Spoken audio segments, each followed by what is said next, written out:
செல்வராகவனின் பரிதாப நிலை. தனுஷ் உதவி செய்வாரா?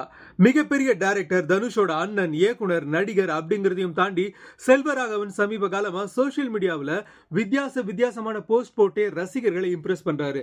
ஆனா கடந்த சில நாட்களா அவருடைய மனைவி கீதாஞ்சலி கணவர் செல்வராகவனோட போட்டோஸை இன்ஸ்டா பக்கத்துல இருந்து நீக்கிட்டதால ரெண்டு பேரும் டைவர்ஸ் பண்ண போறதா ஹாட் டாபிக் போகுது. ஆனா ரெண்டு தரப்புல இருந்தும் இதுவரைக்கும் எந்த விளக்கமும் வரல. இப்படி ஒரு குழப்பமான நிலையில செல்வராகவன் தன்னோட எக்ஸ் பக்கத்துல மேலும் ஒரு குழப்பமான போஸ்ட் போட்டிருக்காரு. அதுல திடீரென உங்களுக்கு அனைத்தும் தவறாய் போகும், சுற்றி உள்ளவர்கள் அனைவரும் துரோகம் செய்வது நன்றாய் தெரியும், நீ எல்லாம் கடவுளா, உனக்கு எவ்வளவு பூஜை செய்து வழிபட்டேன் என பிதற்றுவீர்கள், அப்போது அமைதியாய் இருங்கள், சில காலம்தான், பெருமலை பணியாய் போகும், அனைத்தும் சரியாகிவிடும்னு பதிவிட்டிருக்காரு. இதுல இருந்து என்ன புரியுதோ புரியலையோ செல்வராகவன் மிகப்பெரிய கஷ்டத்தில் இருக்காருன்னு மட்டும் நல்லா தெரியுது. கவலைப்படாதீங்க சார், நீங்க சொல்ற மாதிரி எல்லாமே சரியாகிடும்னு ஆறுதல கமெண்ட் பண்றாங்க ரசிகர்கள்.